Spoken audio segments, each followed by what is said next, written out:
আসসালামু আলাইকুম, সঞ্জিদা মিনার লাইফস্টাইলে সবাইকে স্বাগত। দিনের শুরুতে আমরা কি কাজ করি সেটা আজকে আপনাদের সাথে শেয়ার করব। আমি ঘুম থেকে জাগন পাওয়ার পরেই মোবাইলটা হাতে নিলাম।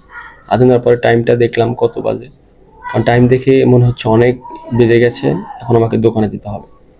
তাই ঘুম থেকে উঠে গামছাটা হাতে নিলাম, গলায় নিয়ে ঠিক সোজা হাঁটা ধরলাম ওয়াশরুমের দিকে, কারণ সকালবেলা উঠেই আমার ওয়াশরুমে যেতে হয়, তাই সেই কাজটা আগে সারতে হবে।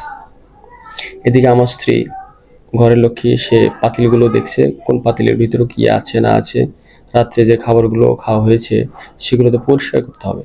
তাই তিনি তার পরিষ্কার করার জন্য কাজে লেগে পড়ল, পরিষ্কার করবে। আর এদিকে আমি ওয়াশরুম থেকে বের হলাম, বের হয়ে ঠিক বেসিনের দিকে চলে গেলাম। চোখ ডলতে ডলতে বেসিনের কাছে গিয়ে ব্রাশটা আর পেস্টটা হাতে নিলাম। হাতে নিয়ে এখন আমি ব্রাশ করব।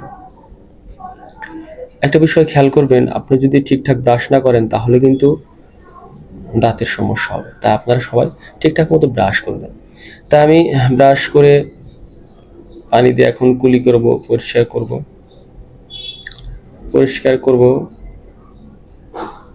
তারপরে মুখে পানি দিলাম, পানি দিয়ে পরিষ্কার টরিষ্কার করে একটু চুলেও পানি দিলাম, দিয়ে চলে আসলাম রুমের দিকে। এসে গামছা দিয়ে এখন আমি সেই মুখ মুছবো, মুখ মুছে পরিষ্কার করব। খুব ক্লান্ত লাগছে, কারণ কালকে রাত্রে খেলা দেখে ঘুমিয়েছি তো, অনেক রাত হয়ে গেছে। এখন আমি টি শার্ট নেব, টি শার্ট পরবো কোনটা বুঝতেছি না। শেষ পর্যন্ত সাদা একটা টি শার্ট ছিল, মাঝখান দিয়ে আবার রঙিন কালারও ছিল দুই সাইডে। সে টি শার্টটা নিয়ে টি শার্ট পরে ফেললাম দোকানে যাওয়ার উদ্দেশ্যে। টি শার্ট পরে আমি চলে আসলাম ঠিক বেসিনের সামনে, আয়নায় নিজেকে একটু গুছিয়ে নেওয়ার জন্য চুলটা একটু আশ্রয় নিলাম, আশ্রয় নিয়ে নিজের লুকটা একটু দেখলাম। দেখে আবার চলে আসলাম রুমের দিকে। এসে ওয়ার্ডরোবটা খুলে ডোয়ারের ভিতর থেকে ব্যাগটা বের করলাম। ব্যাগটা বের করে আমার তো মোবাইল নিতে হবে, সেই মোবাইলটা কোথায়? দেখি মোবাইলটা বিছানায়। সেই বিছানা থেকে মোবাইলটা নিলাম, নিয়ে ব্যাগের ভিতর রাখলাম। রেখে ব্যাগটাকে গুছিয়ে চাবিটা হাতে নিয়ে, দোকানের চাবি, সেই দোকানের চাবি তো অবশ্যই নিতে হবে, দোকান খোলা যাবে না। এই মুহূর্তে আমার স্ত্রী আমাকে বলতেছে, তুমি কোথায় যাও? খালি পেটে কোথাও যেতে হবে না, অন্তত দুধটুকু খেয়ে যাও, দুধ খেয়ে তারপরে দোকানে যাও।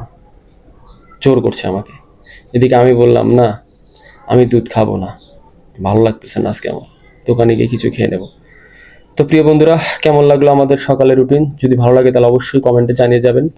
আর যদি বেশি ভালো লাগে তাহলে অবশ্যই শেয়ার করবেন, আর চ্যানেলটা অবশ্যই সাবস্ক্রাইব করবেন। প্রিয় বন্ধুরা, ভালো